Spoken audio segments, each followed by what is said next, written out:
अरिहंत सिद्ध सुर उपाध्याय साधु सर्व अर्थ के प्रकाशी मांगलिक उपकारी है। तीन को स्वरूप जानी रागते भई जो भक्ति काय को नमाए स्तुति को उच्चारी है। धन्य धन्य तुम्ही से काज सब आज भयो कर चोरी बारंबार वंदना हमारी है। मंगल कल्याण सुख ऐसो हम चाहते हो मेरी ऐसी दशा जैसी तुम धारी है। हो मेरी ऐसी दशा जैसी तुम धारी है। So we continue our discussion on the question answers that we were discussing. We were on to question number 97. Okay. That was about the 7 types of samudghat. Now question number 98. What is meant by Kevli samudghat? So out of the 7 samudghat, Kevli samudghat is the last one. Now what is that meaning by that? So as we have seen, samudghat was a process wherein the soul, which does not leave its existing body, but some part of it, some spatial units of that soul goes out and do some work and then again come back.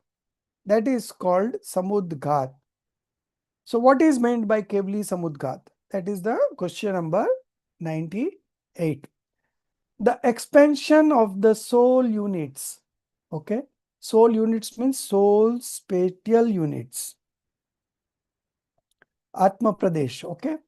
Soul spatial units outside the body. Okay. Outside the body. It's going outside the physical body that in which it exists. The soul exists in the physical body and it goes outside the body.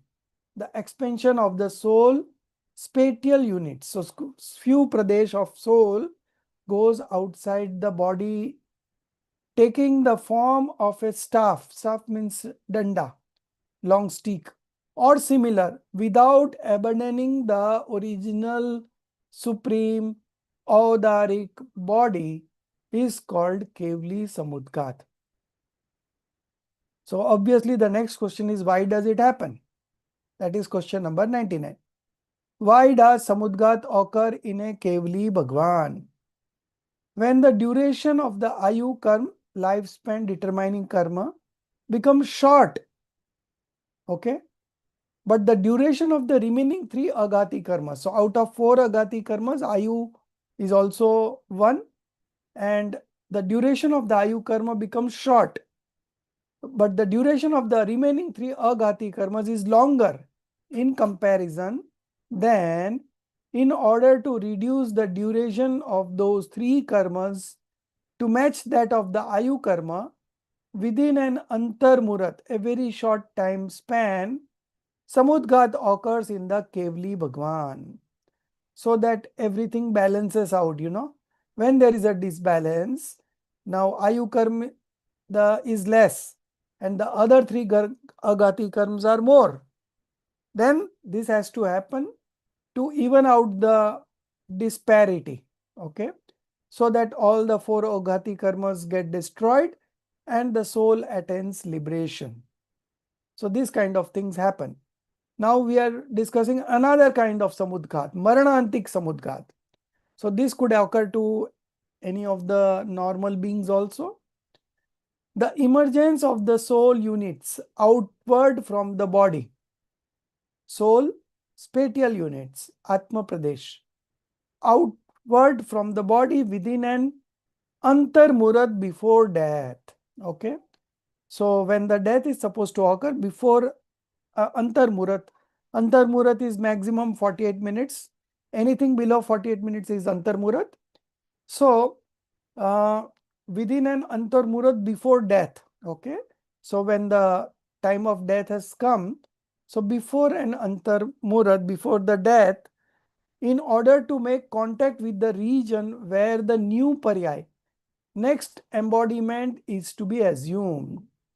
So soul, after completing the ayu here, lifespan here, he will definitely go to some other state of existence.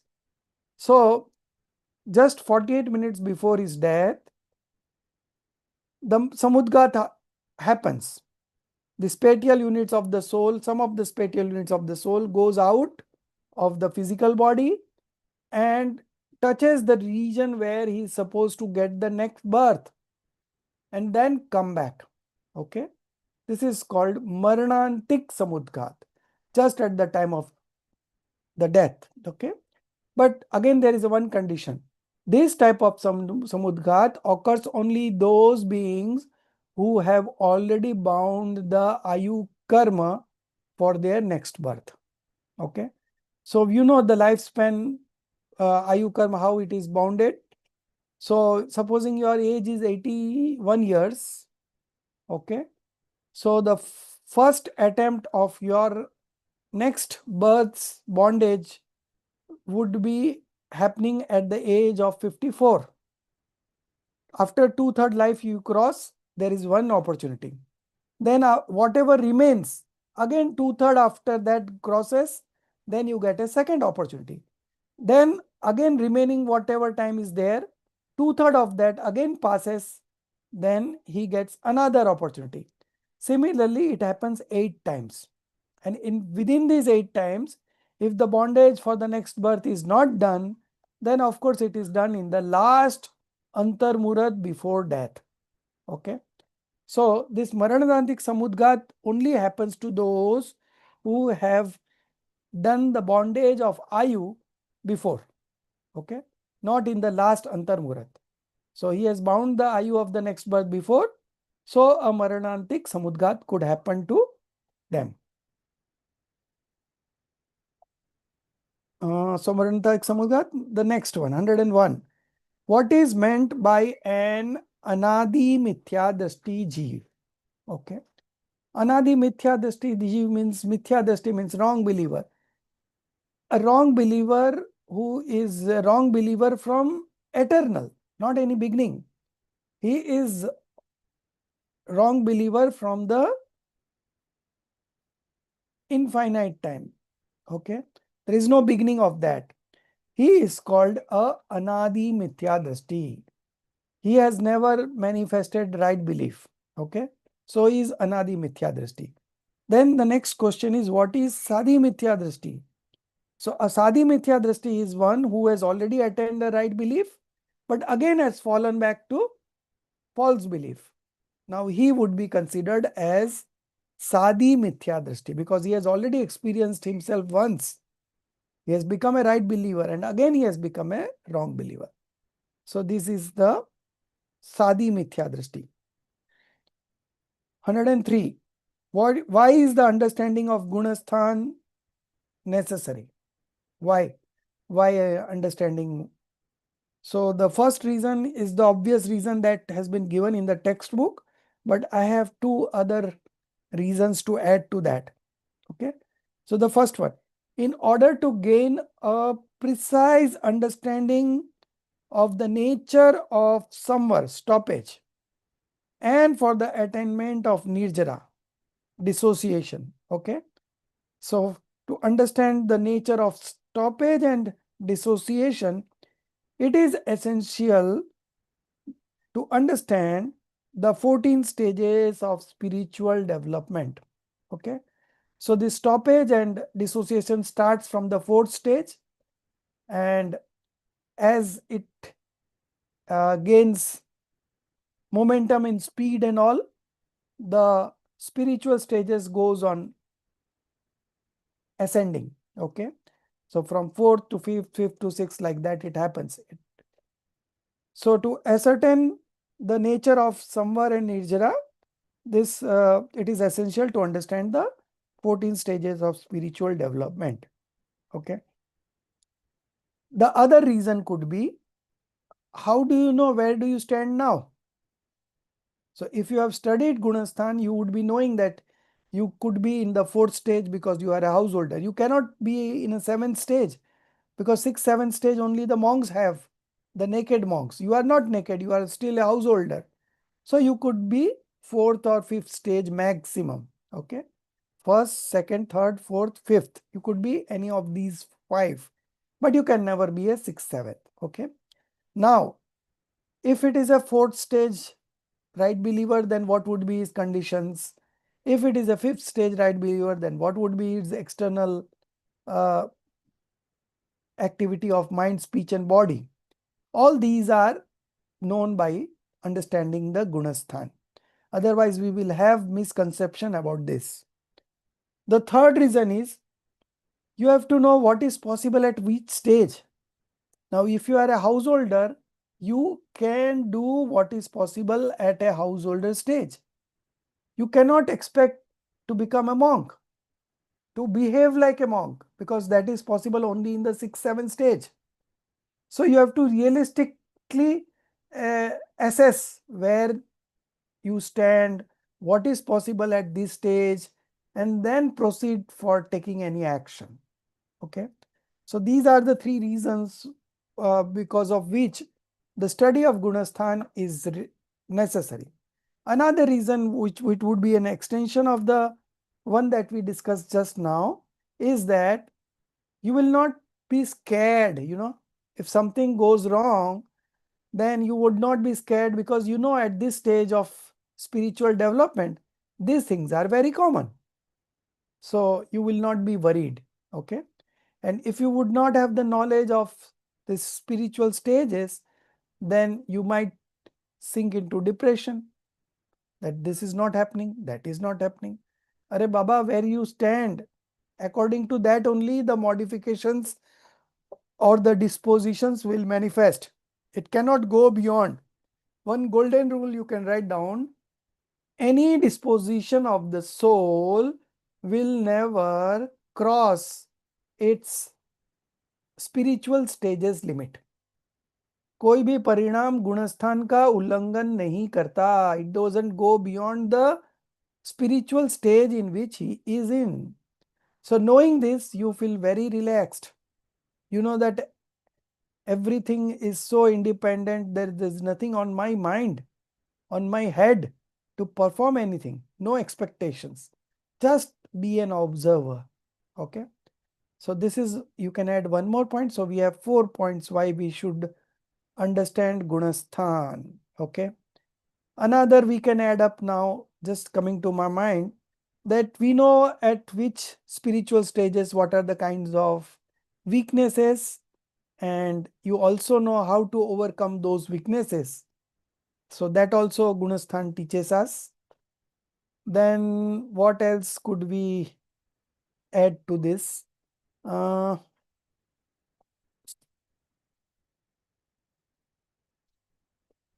So knowing all this, you would be very patient. You know that certain things will happen at certain stages only. So you don't expect anything, and your life is a very relaxed one, understanding everything point by point, and at the same time enjoying spiritual bliss all the time. Okay. Okay. Now the next one. What is the purpose of studying Karnan Yoga? In Karnan Yoga, the specific details of souls and karmas, as well as the structure of the 3 worlds, Trilok, etc., are described, through which souls are guided and inclined towards righteousness. Okay. So, Karnan Yoga gives a very subtle analysis, subtle analysis of each modifications and all, which can be only known by the omniscient. We are not able to comprehend it with our limited sensory and scriptural knowledge. Okay. But the scriptures, but the study of this Karnan Yoga enables us what is being viewed by an omniscience that we are knowing through the scriptures. Okay. So Karnan Yoga describes all these minute details which otherwise we would not been able to know it. But through the scriptures, through the studies of Karnan Yoga, we are able to understand those things, and souls are guided and inclined towards righteousness. So these are the advantages of studying Karnan Yoga. We also have, we also know the inherent power of a soul, like he has manifested omniscience. In omniscience, he is knowing all the elements of the world, at simultaneously, past, present, future, all together at one. So this shows that capacity of one attribute of soul is so much. So soul is a powerhouse of infinite attributes. So indirectly you are glorifying your own nature. Okay. So all these are the advantages of studying Karnan Yoga.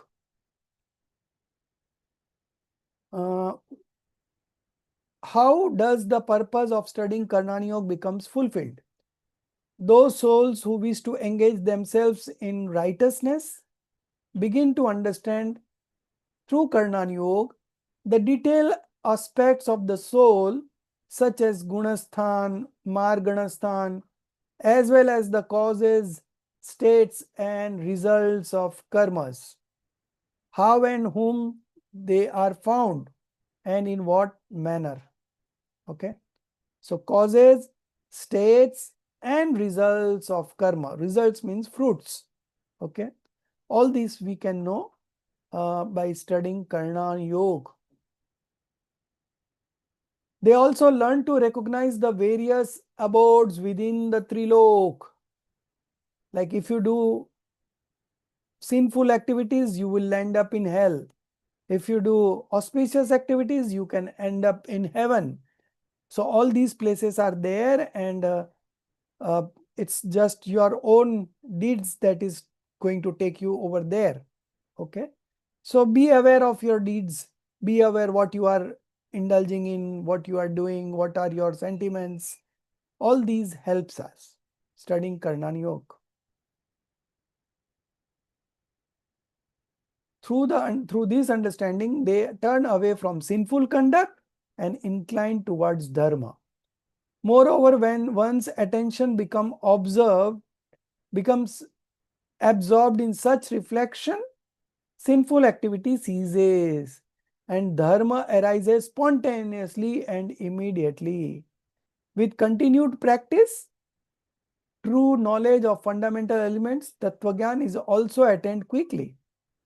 Such subtle and precise exposition exists only in the Jina doctrine and nowhere else. Realizing this unique excellence, one develops firm faith in the Jina doctrine. Okay. Now, what is the purpose of Karnan Yoga practice for souls who already possess true knowledge about fundamental elements? Those who are enlightened soul, what is the benefit by studying Karnan Yoga?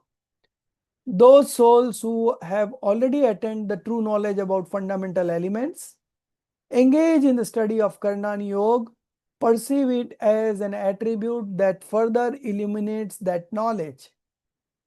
Through this practice, their understanding of fundamental elements becomes even more pure and refined. What is samvar and what is nirzara? The next two questions, stoppage and dissociation elements. You can read it as homework. I'm not touching that. I will move. What is yoga? Okay.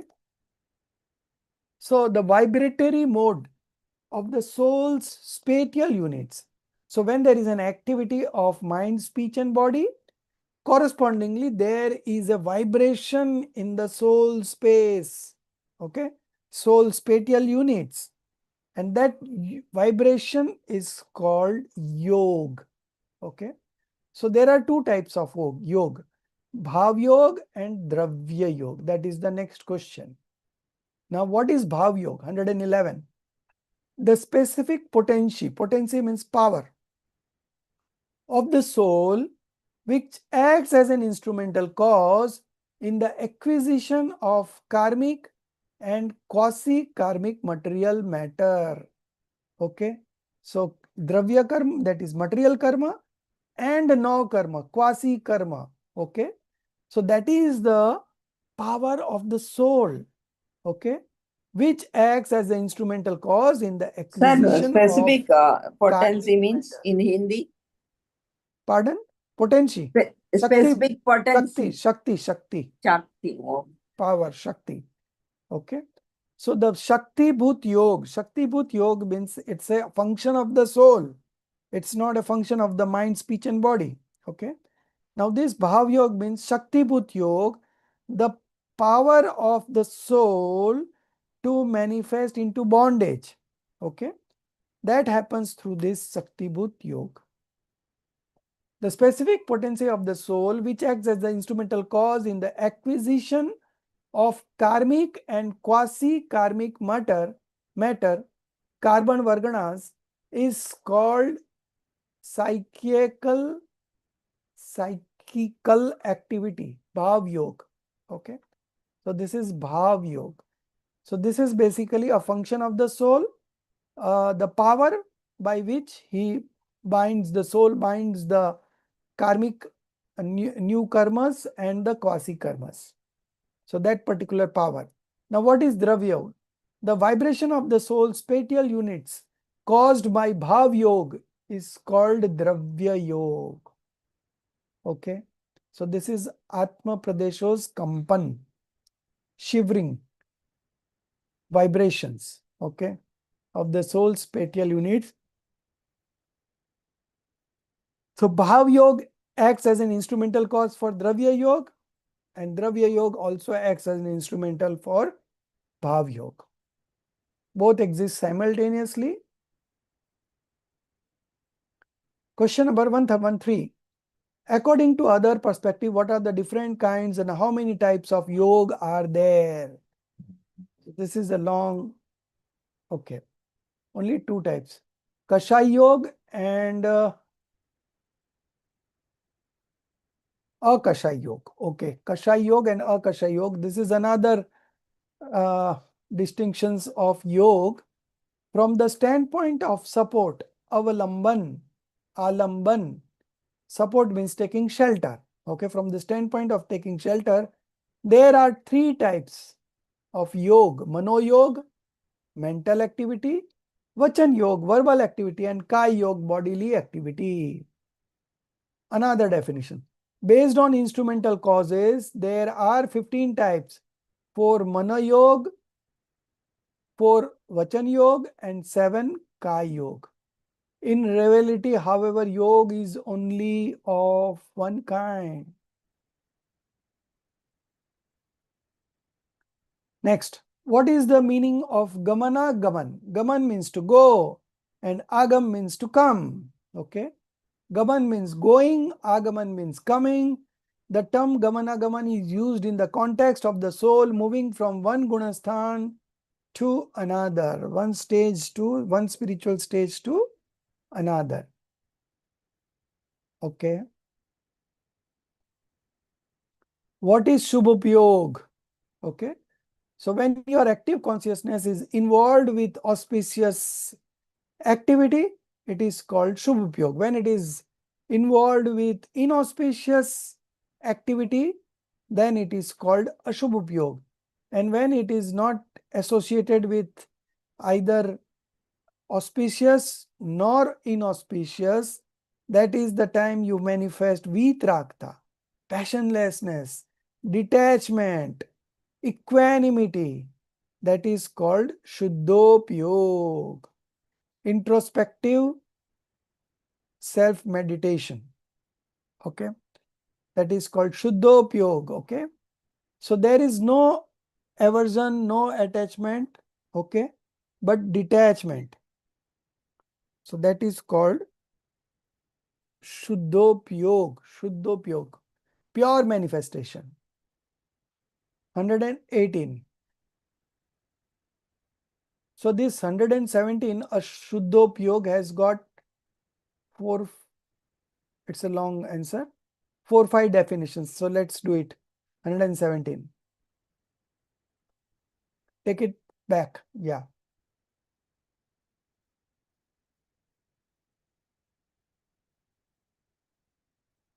Yes, what is Shuddha Upyog? That Upyog meaning the conscious state of knowledge and perception. Okay. So upyog means active consciousness, and active consciousness means to know and see. Knowledge and perception. Perception is this general impression, and knowledge you are specifically knowing self and the non-self. Okay. Which remains neutral towards external substances. Padravya. Okay.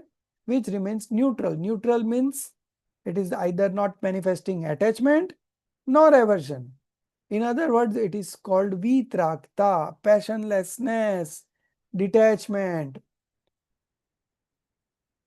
That upyog meaning the conscious state of knowledge and perception which remains neutral towards external substances.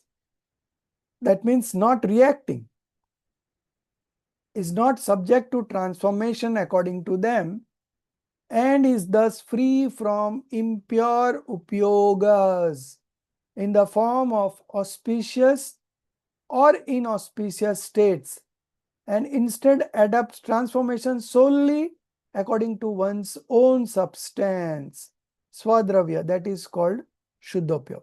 So when your active consciousness takes shelter of yourself, that is time the shuddhopyog is manifested. This is called a pure manifestations. Okay. So this is shuddhopyog's first definition. The second one, when due to the absence of notions of desirability or undesirability, Isht Anisht Buddhi. Okay. The upyog remains engaged solely in knowledge. This is called Shuddhopyog. That alone is conduct, charitra. Okay. The third definition, Chinta Nirodh, restraint of mind. Acha, Chit Nirodh. Okay, Chit Nirodh. Chit Nirodh, restraint of mind. Shuddhopyog, then Samay, that is Samya, Samya, Samta Bhav, Samya Bhav, equanimity, then Swasthya, self-abidance, Swasthya, okay, Swastha, self-abidance, then Samadhi and Yog, all these words convey the same meaning. Fourth definition, the detached state, Vitragta, in the form of conscious activity, Gyan Darshan is called pure conscious activity, Shuddhopyog. A most balanced and lucid perspective regarding Shuddhopyog has been presented by Pandit Todarmalji on page 286 of the Moksha Marg Prakashak scripture. Okay, so that has been taken up here. In the doctrinal exposition of conduct, Karnan Yog, pure consciousness, Shuddhopyog, which is free from attachments, etc. That is meant attachment, aversions, etc. All kinds of passions, and constitutes conduct as realized through right knowledge. Yatha kya charitra arises naturally through the destruction of delusion, moh. How then can one in the lower states below the 12th stage of Shinmo Gunasthan and the 11th stage of Upshantmo Gunasthan practice pure consciousness, Shuddhopyog? Yet in the doctrinal exposition of substance, Dravyanyog, the principal instruction is precisely to engage in pure consciousness, okay, to manifest the purity. Therefore, at that time, when a lay aspirant, Stravak, dwelling in the 4th or 5th spiritual stage, being still in the bonded worldly existent, okay, Chadmast. Chadmast means 1 to 12, it could be anything. Withdraws from all perceptible activities such as devotion, worship, and also from actions involving violence and the like, and engages instead in activities like self-experience, Atmanubhav, Atmanubhavna. He is then called one endowed with pure consciousness, Shuddhopyog. Although at that level there still exist extremely subtle attachments, etc., perceivable only to omniscient knowledge. Yet that is not the intended reference here, since he abandons the attachment, etc., that are perceptible to his own intellect. He is said to be a possessor of pure consciousness, Shuddhopyog, in the fourth, fifth, and subsequent spiritual stages. On page 285, Moksha Marg Prakashak, it is stated, the state of consciousness accompanied by inclination towards righteousness, Dharmanurag Rup Parinam, is auspicious conscious Shubh Upyog. The state of consciousness accompanied by inclination towards righteousness is auspicious consciousness, Shubhopyog. The state accompanied by inclination towards sin and by aversion is inauspicious consciousness, Ashubhopyog, and the state free from attachment and aversion is pure consciousness, Shuddhopyog. 118. What is meant by pure modification? Shuddha Parinati. The term pure refers to that detached mode which is free from distorted disposition such as delusion, attachments, and aversion. Okay.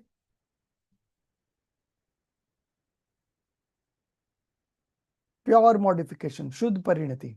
So there are other definitions of also Shuddha Parinati, so that we will see.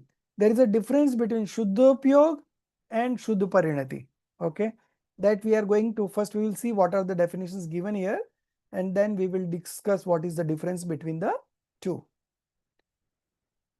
Okay, second definition, the pure mode, Shuddha Paryaya of the attribute of conduct, Charitra Guna, of the soul is called pure modification.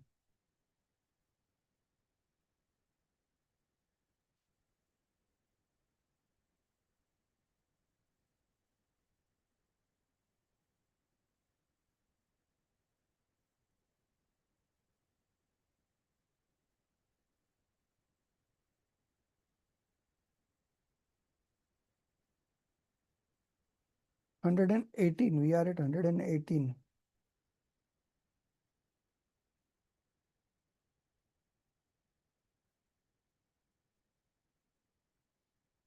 So here it is written,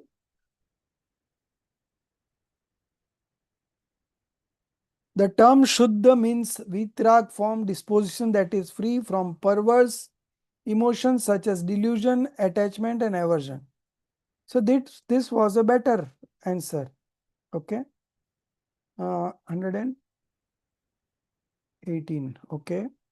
Here it is written, the term pure Shuddha refers to that detached mode. Okay. Here also it is written Vitrag form. So it is here written detached mode, which is free from distorted disposition. Distorted means perverse. Here it is perverse emotions, such as delusion, attachment, and aversion. Okay. Then there is another definition. During the period when auspicious or inauspicious consciousness occurs with intellectual awareness, Buddhi Purvak, the detached state of the attribute of conduct that remains devoid of such conscious activity is called pure modification.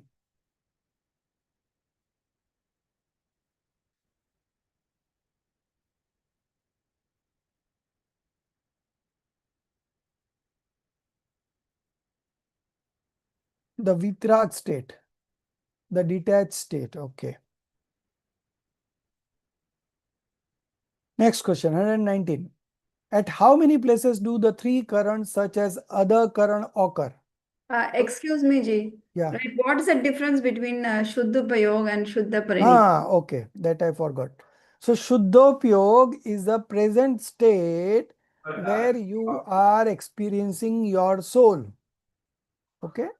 So Shuddhopyog is a state where you are experiencing yourself, where you are realizing yourself. That is the state, Shuddhopyog. At that point of time, you are manifesting passionlessness. You are neither manifesting attachment nor aversion. Okay. So this is a pure state and this is called Shuddhopyog. Now what is Shuddh Pariniti? Shuddh Pariniti means the level of pureness that you have achieved, that is going to remain maintained. Okay. So Shuddha Parinati means the going away of the first quadruplet of passions. Along with delusion, the first quadruplet of passions also goes away. So that is the amount of passionlessness that has been manifested, that is called Shuddha Parinati. Okay.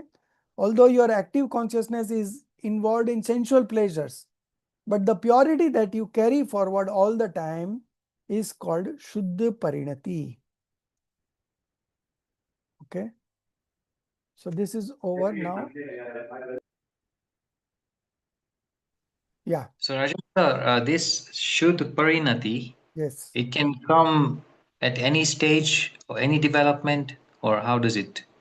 So Shuddha Parinati is something that has been a result of your either suppressing of passions. Okay.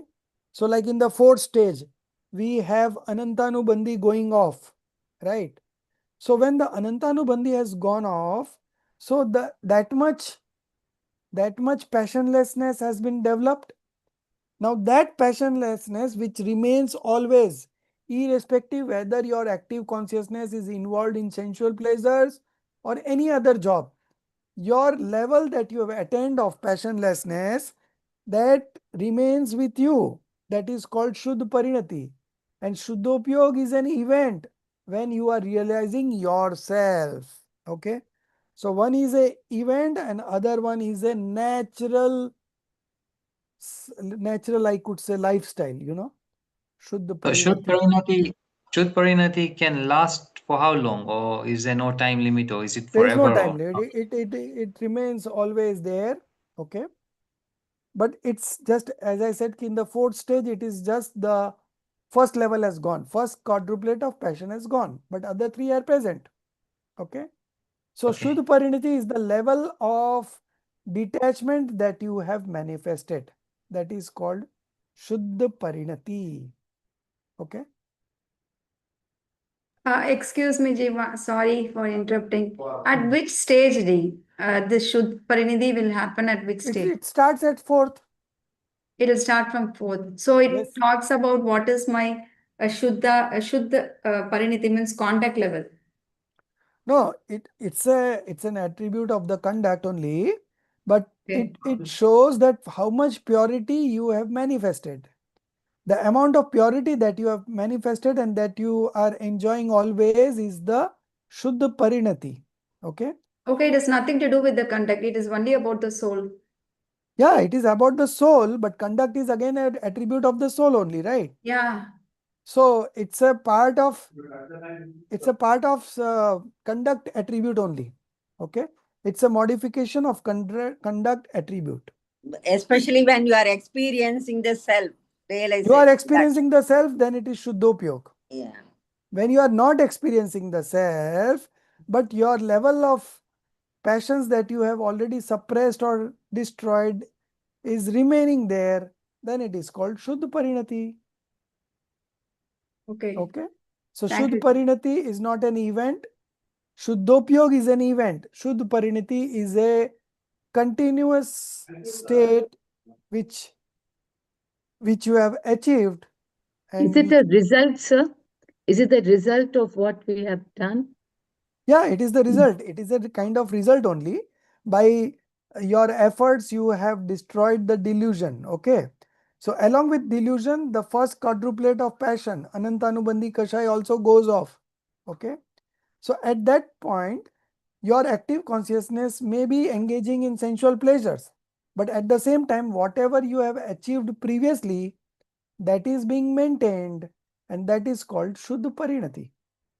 That level you will maintain always. Okay. So that But, is, sir, as Shah has asked, whether it is a permanent pariniti is nature of the soul is without rag dvesh.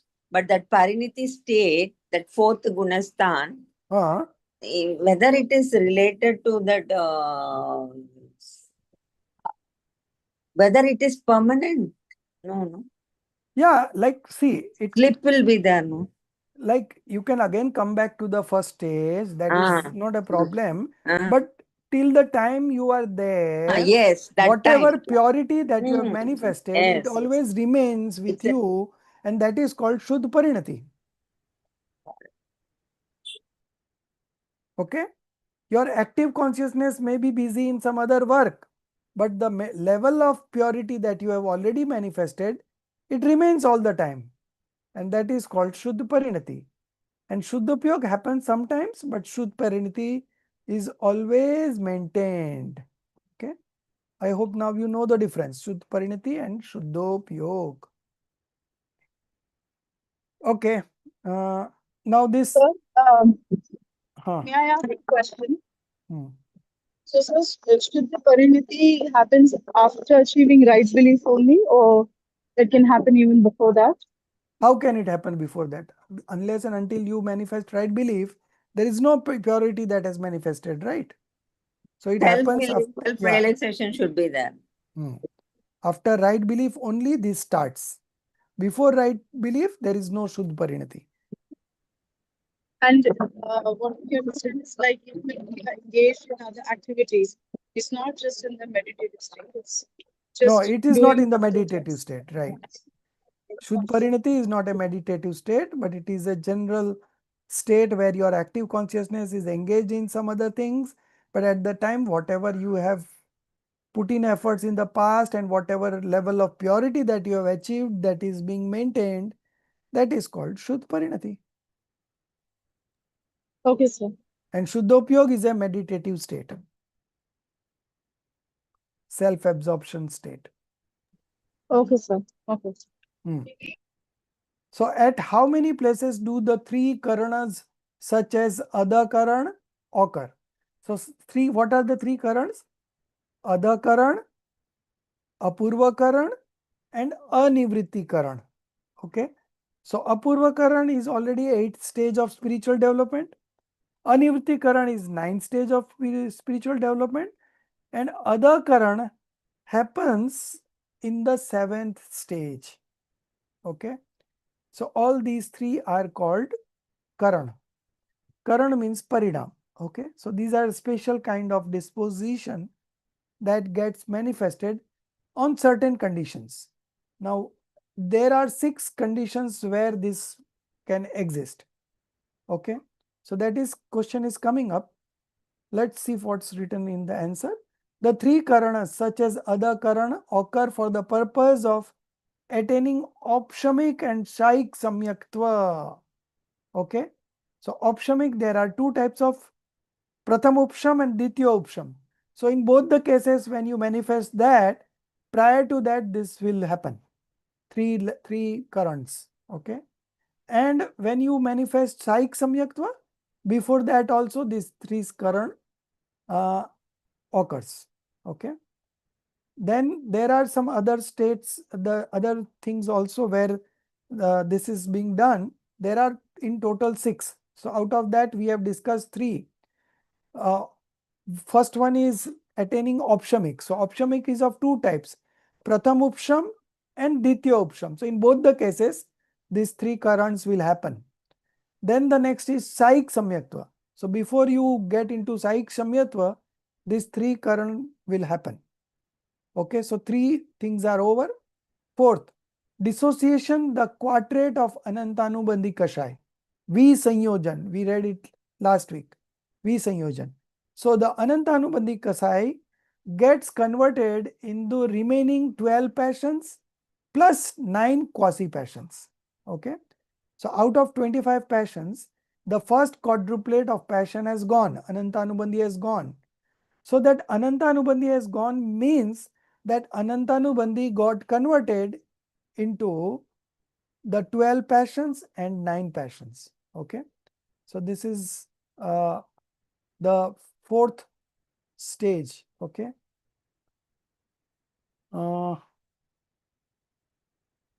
So attaining opshamic, psychic samakta, 2, 3, dissociating the quadruplet was the fourth. Okay. And the fifth one. And subduing and destroying the 21 types of charitra, monia, karma. At that time also these three currents happen. Okay. So 1 minute, I had one more.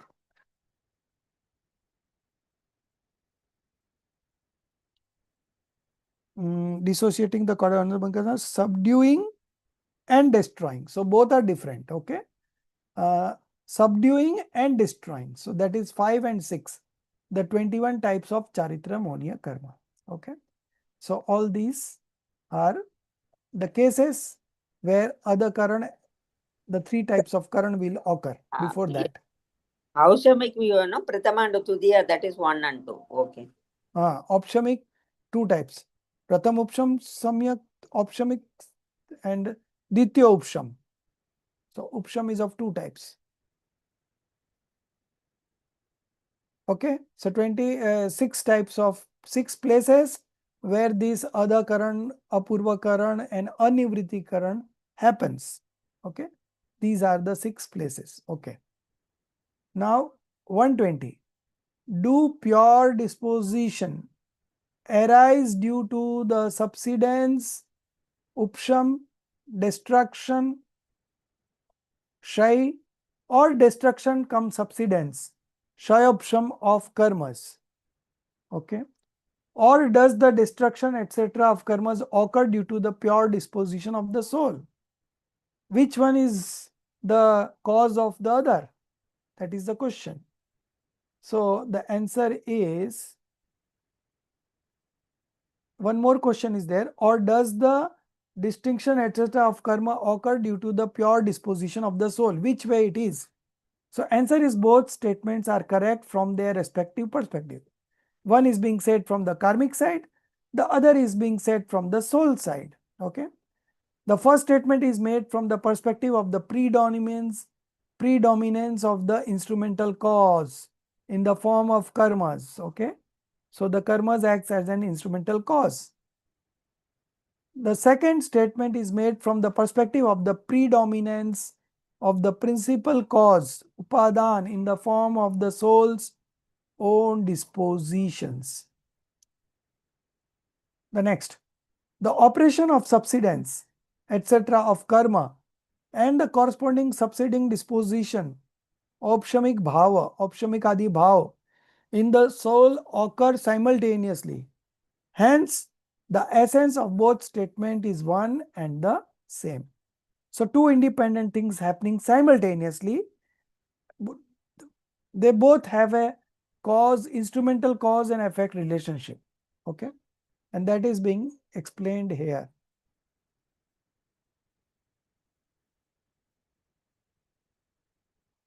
The operations of subsidence etc. of karma and the corresponding subsiding dispositions, opshamik bhav, opshamik adi bhav, in the soul occur simultaneously. Hence, the essence of both the statement is one and the same.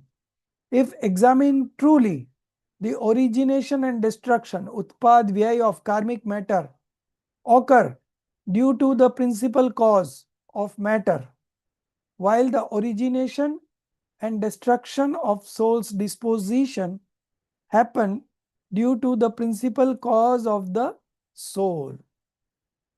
Thus, both statements are valid from their respective perspectives. Okay. You can say the same statement from the karmic angle also, acting as an instrumental cause, and the same statement could be made from the soul's perspective also. Okay, both happening simultaneously and both have a cause and effect relationship between them. So it is being said in that way. But the perspective you must understand, each is being said from different perspective. Okay. The fault lies solely with the soul, not with the matter or karmas. The elimination of the fault is also carried out by the soul alone. Therefore, the instruction is given to the soul. Okay. We give so much of guidance, so much of preaching, so much of sermons is given to the soul so that he can make an effort in that direction and achieve his target. Okay. Now 121. In which gunasthan, spiritual stages, does the soul exist during the state of transition between two births? So one body has already been left, another body has to be acquired. In between, the transition period is called Vigraha Gati. So in which gunasthan does the soul exist during the state of transition between two births? Vigraha Gati. With the dispositions of which gunasthan does the soul enter the next embodiment? Parabhav. The jiva enters the next embodiment with the disposition of the first, second and fourth gunasthan. Okay. So either is in the first stage or in the second stage or the fourth stage. Okay. So whenever a soul enters another body after leaving the last body, these three could be possible. Either you are at the first or you are at the second or you can be at the fourth. Muniraj can be always 4. Is it possible? I don't think so. There is any rule like that. Okay. So the jiva enters the next embodiment with the disposition of the first, second, and fourth. In other words, during Vigraha Gati, transition period, the soul exists only in these three gunasthan. Okay. So when he is leaving one body and entering into another body, it's a very fast process, not more than 3 times, 3 samay. So even before a blink, infinite samay has gone. So this is something that we are not able to comprehend through our limited sensory and scriptural knowledge. So at best, you leave it to the omniscience. Okay. No arguments, accepted.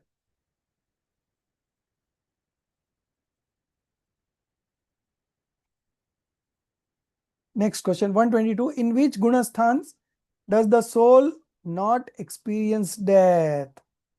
The soul does not experience death in the 3rd, 12th and 13th gunasthan. It is also said Mishra Shin Sajok. 3 in which death does not occur. So 13th and 14th is obvious because you are going to get liberated, so you are not going to die. And 3rd, 12th. Okay, 3rd, 12th and 13th. It is also said Mishra Shin Sanjog. 3 in which death does Sayog not. Kevali, Sayog, that is. Sajog. Sayog Sayog Kevali. Kevali. Sayog Kevali, right. 13th stage. Okay.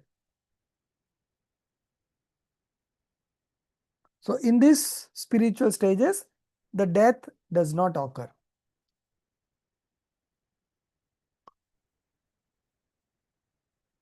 You can put it in bracket if you want, 13th stage.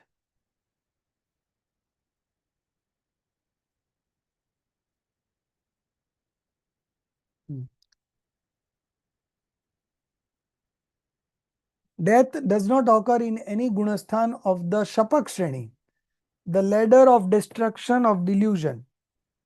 Okay. Shapak Shreni. So, destructional ladder. Okay. So here death does not occur. because he's going to get liberated. Once who is into Sapak Shreni, they are going to get liberated very soon. So there is no question of there. Yes.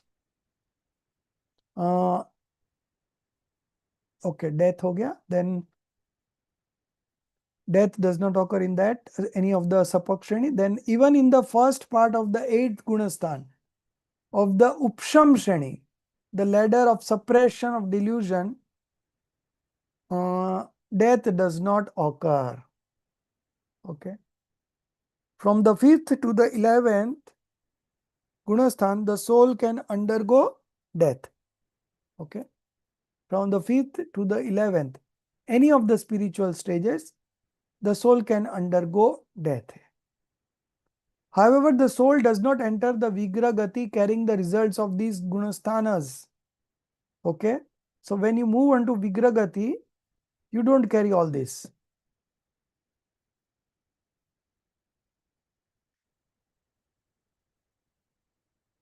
As soon as death occurs in these stages, the very first moment of Vigragati marks the soul's fall into the 4th Gunasthan. Death does not occur in any Gunasthan of the Shapak Shreni. Okay. The destructional ladder. Now 123. Which Gunasthan are never absent in the cycle of Sansar? The first, 4th, 5th, 6th, 7th and 13th Gunasthan are never absent in the cycle of samsar. Answer, sir. Samsara. Acha, sansar. Sir. Sansar. Okay. The cycle of sansar. Death and birth and death, birth and death. Okay. Meaning souls are always present in this Gunasthan within sansar. Which Gunasthan are considered apratipatti? The 12th, 13th and 14th Gunasthan as well as the 8th, 9th and 10th Gunasthan of the Shapak Shreni are apratipatti, meaning that from these stages the soul does not descend to lower Gunasthan but ascends progressively. Okay. So it's given in the footnote also. Descent is called pratipatti and non-descent, only rising ahead, is called apratipatti. Now question number 125. What is the benefit of knowing the Gunasthan? Again it has come. Only those who are in the 13th and 14th stages of spiritual development are the Aryant Bhagwans, omniscient being with embodied existence. The pure soul, Shuddhatma, that is beyond the Gunasthan, is called the Siddh Paramatma, liberated Supreme Soul. Thus, through the knowledge of the Gunasthan alone, one attains the discernment of the true, that is the detached and omniscient Bhagwan. Number 2. From the entire body of the Aryant Bhagwan who resides in the 13th Gunasthan, the divine sound, Divya Dhvani, emanates. Through this Divya Dhvani alone, the true fundamental principles are revealed. The subject matter of this Divya Dhvani is what becomes inscribed in the true scriptures. Therefore, it is through the knowledge of the Gunasthana that one attains understanding of the true scriptures and the real tattvas. Okay. 3. Those who being free from the quartet group of Kashais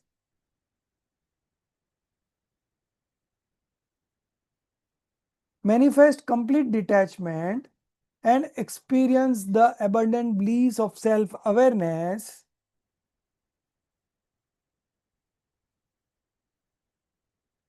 alone are the true gurus. Such guru dwell in the 6th and 7th Gunasthans. or these great beings also abide in higher gunasthanas above the eighth. Therefore, it is through the knowledge of the gunasthanas that one gains clear understanding of the true sadhu. Now, the last question coming up. Does the knowledge of the gunasthan lead only to the true discernment of the Dev, omniscient being, Shastra, scriptures, and Guru, spiritual teacher, or do we also gain some personal benefit from it? Why not? The true doubt-free conviction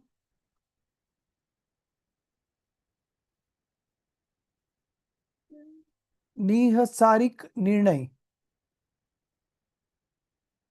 Nishank निर्णय, okay, and the right realization that arise in relation to the Dev, Shastra, Guru are indeed our own personal benefit. It is not benefit to the Dev, Shastra, Guru. So this is for our own benefit, okay?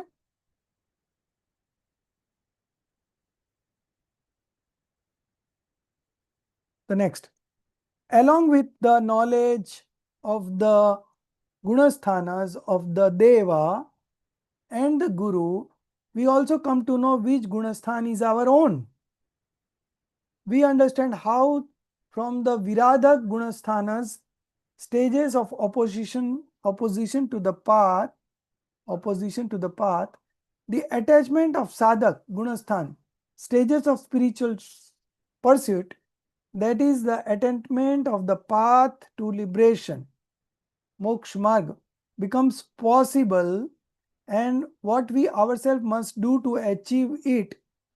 In this way, all these aspects become clear through the knowledge of the gunasthan. Okay.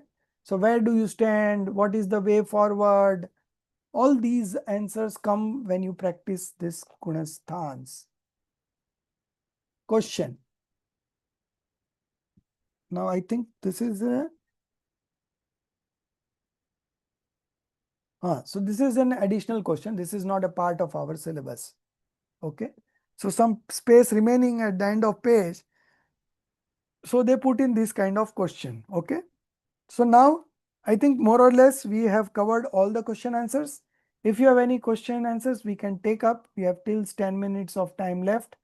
And we will be starting the third chapter, okay, Gunasthan, which is our main topic for discussion. All these terminologies were being explained so that we can have an idea, because all are new terminology. So when it will be used in explaining the different Gunasthan, at that point of time you might not understand it. So they have raised 126 question to get us introduced to the terminology of the Karnanuyog. Okay. So Sir, that original book like this 126 or so many are there in that no 126 only. 126 only. Oh, Yes. this So- also in that he has written in that that Hindi, yeah, that time Hindi or Hindi. Mhm. You must have received the Hindi copy, right? Yeah, yes, I think, sir, I will see some. Because English was not available at that point of time. It has not been No, printed. I'm asking Todal Marji has written in that which language? Dundari Bhasa. That only I'm asking. Okay. Dundari Bhasa. Then it is called an old Hindi, you know. Yeah, that's a old. Then they got translated. Into modern Hindi. Now this is modern Hindi. Okay. Anyone else having any question? Even if you don't remember or if you don't understand, you can ask me. But even if you don't remember, never mind it, because all these 126 questions we cannot remember by heart. But having said that, we should understand the concepts. Okay. So these are some of the terminology that will come into use when we discuss this chapter 3. So before that, they have given us a general idea through the question answers. Okay. Good. To Punasam. Yes. So anything else? Any questions? So we will So start. have you sent the English copy of third? Yeah, it's all together only. It's all together? The Because message is I've there or taken only not? till, Just I scroll. took only till 107. So I was wondering. Initially Hmm. it was up to 110, and then Yeah. I shared the. Darshiji, you scroll. Yeah, Yeah, there no, we got it printed. is there. He has sent it to me. I have taken a print. Okay. Yeah, it's I'll there. do it. The second your first one. So this No, is the sir, third first chapter. one you have sent, no, that only I took the print, that all this there. Some 1 or 2 questions only missing. One or two questions missing, so that you can add up. Yes, that only missing, but all 126 was there in the first only. Right. I took print out that only. No problem. So doesn't matter.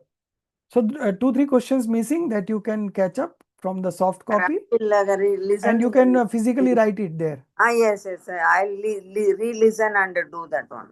Yes. Okay. Any other questions? Okay, so we Sir, have. is there Huh. any chart or any kind of like a table, like for the ninth chakra we had a table, like, that But it is in concise. Hindi. I can share the PPT presentation in Hindi. It is prepared by Praveen Ji Baswana and Yeah. one Prakash Ji Chabda. But both are in Hindi. So I can share the Hindi slides It's okay, anyway. sir. Yeah. And Just like, sir, if it's like a summary of like different it's in a chart form. Gurustans It's or very like easy to different- comprehend. Yeah, Yeah. So just as a reference point, sir. definitely. About all these 126 questions or No. Gunasthan she is asking, no? Gunasthan, and prior to Gunasthan, some of the terminologies.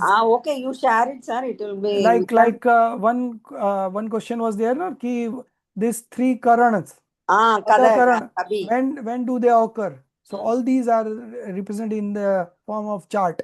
You please share it. Yes, I am going to share both the charts for Chabda ji's also and Praveen ji Baswan also. They are both expert in Karna and Yoga. Thank you, sir. Okay. Anything else? So one last thing of Hmm. this chapter, like, Hmm. the whole text that we've covered, Hmm. which are the ones that are like absolutely like, you would suggest that we must read it. Of course, we'll read the whole thing, but something that is like, to be more uh, uh, like important. So among the question answers? So the whole text, yeah. So question answers we cannot skip because it's just the terminology definitions. So we have to read those because later on when it will be used in the Gunasthan discussion, then you will, if you have read that meanings of those things, then at least you can recall. You may not remember it, but you can recall that you have studied and you can again refer to that so that you can understand the discussion. Otherwise, everything will go above your head if you don't know the terminology, right? And as you have seen, these terminologies are all very easy. It's not that difficult to understand. But the only thing is that we have never heard it. So for that reason, we feel it is a bit difficult. Otherwise, if you read it 2-3 times, you will be well accustomed. And this is the one-time exercise that you have to do. Now, rest of your life, whenever there is a discussion on Gunasthan, you will understand everything. Okay. Okay, sir. Okay. So in the example that Jinali gave of parinamic bhav, in that example, it says that parinamic bhav is a state of liberation. So it is not so. Parinamic bhav means unchangeable bhav. It exists in the worldly existence also. It exists in the liberated Nigod. state also. Nigod. Yeah, nigod also, everywhere. So that is particular, that's a particular, you can say, it's written as bhav, but actually it is the substance. Okay. It is number 8, Nay. The one who never become impure and the one who doesn't want to become pure. because he is pure eternally. Okay. So that parinamic bhav is unchangeable bhav. It is no way related to the karmas. Karmas does not affect him. It is uninfluenced by karmas, and it is what I am. Okay. So that is parinamic bhav. So the example was bit not correct. So that's why I mentioned. Otherwise, everything else was good. Should the example be like gold? It can change into different things, but it remains its Yes, nature. its essence remains the same. Its inherent nature remains the same. Unchangeable. Yeah. So the evolution and extinctions of the modifications happens every moment, but the soul, the pure soul, remains uninfluenced, unchangeable in those situations. That is parinamic bhav. So, sir, would it be okay to say that Shuddha Parinati Hmm. is kind of overlapping with Parinamic Bhav? No, Oh, no. parinamic bhav is the Permanent. substance, and this Shuddha Parinati is a modification. So, is that an attribute, No, Parinamic Bhav? no, it's not an attribute. It's a powerhouse of collection of attributes. It's Dravya. Trikadi Dhruv. Number 8. Number 8 nahi. Param Shuddh Nischay nahi. Supreme real point of view. The subject of Yeah. supreme real point of view is parinamic bhav. Okay. And then Shuddha Parinati, sir, then where do we place that? Shuddh Parinati is a part of modification. So that will be Nae of the 3B. Okay. So Shuddh Parinati would be, if you consider from the conventional point of view, like soul is the doer of Shuddh Parinati, then Yeah. it would be number 3. Yeah. Okay. And Yeah. if you make it one with the soul, then it would be 6th. Ek desh Shuddh Nischay nahi. Okay. Number 6. Okay. Okay, sir. Hmm. Anything else, Darshit ji? I'm okay, but I think this confusion is a bit, it's there for me anyway. This should parinati and should upyog. I still haven't got it actually, to be So honest. Shuddhopyog is a pure meditative state where you are experiencing yourself, experiencing your pure soul. Okay. But isn't that active consciousness? Should Pardon? upyog. Isn't it? Shuddhopyog, upyog is active consciousness and Shuddhopyog is pure active consciousness. But Shuddhopyog is a state where you are realizing yourself, where you are experiencing yourself, where your active consciousness is uh, is one with the pure soul substance. Okay, your upyog has turned inward and it has become one with the soul, and when it becomes one with the soul, that is the time of self realization, self experience. Okay. So, sir, does that come after Shubh Pariniti? Yeah, it will Shubh always be. Pariniti is, you said that we are suppressing our. No. Shuddh Parinati. Okay. Shuddh Parinati is a state once you have realized yourself, right? Hmm. So the moment you realize yourself, your delusion has gone off. Hmm. Along with delusion, what has gone off? Passion. Yeah. Which passion? The first level, Anantanubandhi. Hmm. Anantavant. Okay. So the level of Anantanubandhi that has gone off, to that level, you have manifested pure. Right? Hmm. So that the pure part of the modification is Shuddh Parinati, which is always maintained. Okay, your active consciousness will get into sensual pleasures, like Bharat Chakravarti. He is marrying 96,000 times. He is going for a fight in the fight to accumulate the areas of other kings. At that time, his Shuddh Parinati, Anantanubandhi Kasai, absence of Anantanubandhi Kasai, to that extent, the pure modification is there. So you're saying Shubh Pariniti may or may not happen, may happen. Shuddha Parinati, not Shubh.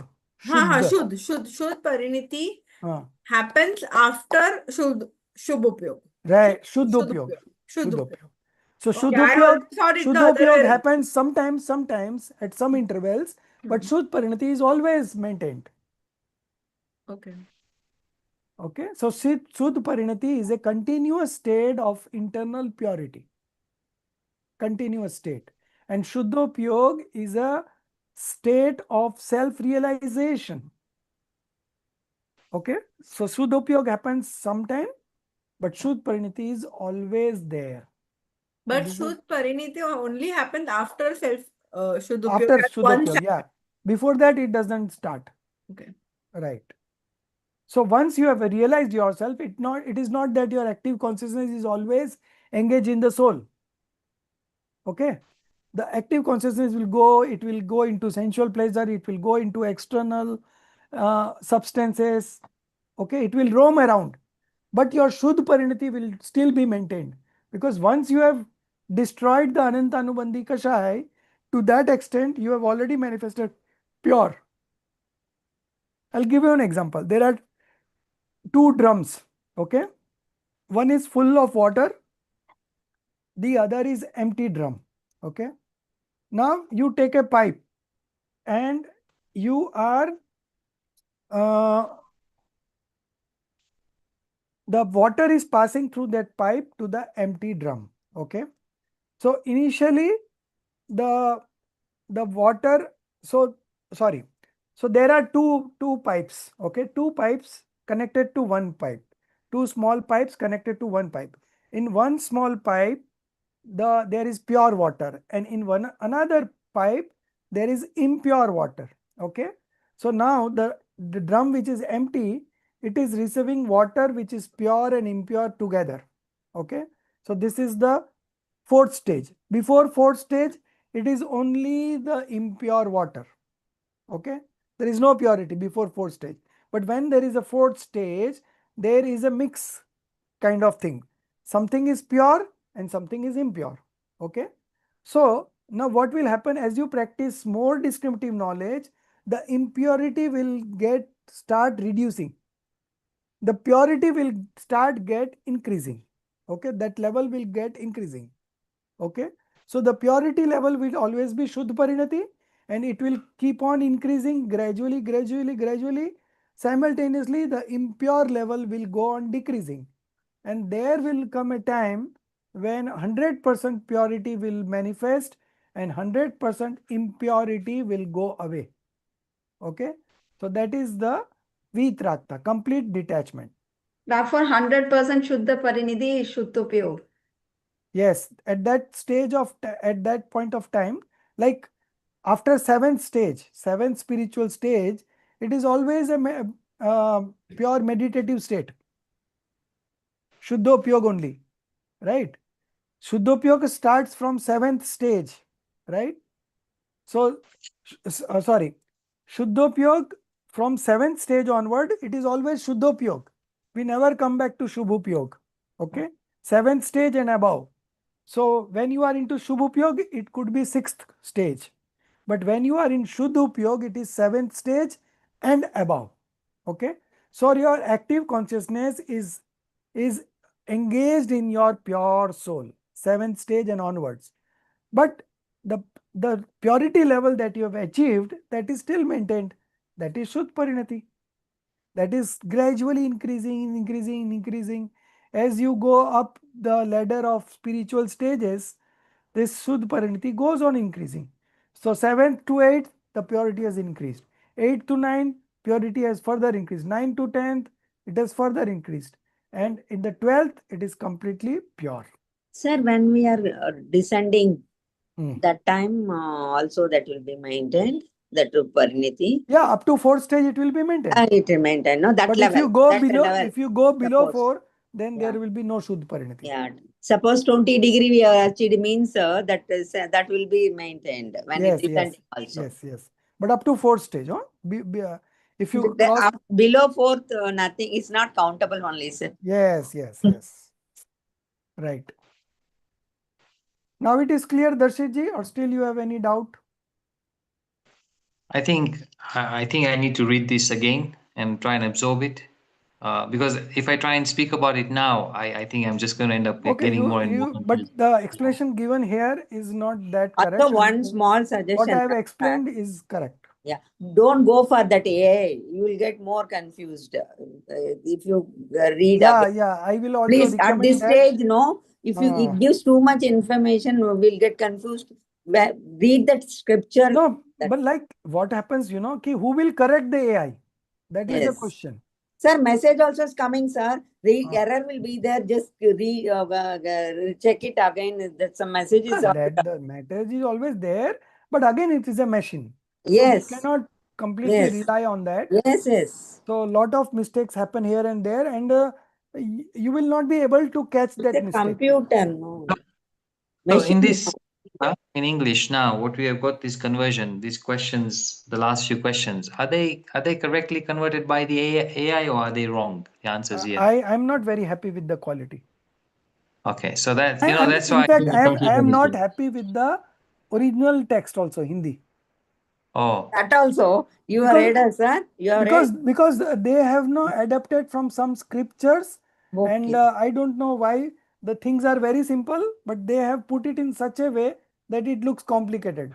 So Hindi itself is bit complicated in So this why the particular. translation is more complicated? The translation is more complicated. So how do we actually? Okay, you explained it today, but Yes. I have ended up becoming even more confused. So how do I overcome my confusion? Where do I refer to? So you Apart refer from to you. my lecture again and again, and then you discuss with me directly. Okay, fine. Okay. Okay. So the course that I'm starting now, I'm trying to simplify things, Yeah. Only 12 topics and you will be home. Okay, it's so simple. But because of the scriptures, the acharyas write from a certain perspective. They write general. They write at a general level. They don't know what stage Aditi is, what stage Darshit is. They don't know. So they write at a general stage, So then if you go very deep into the scriptures, you will be able to understand. Otherwise, it's very difficult. So what I will try to present is the simplest of things that you understand it.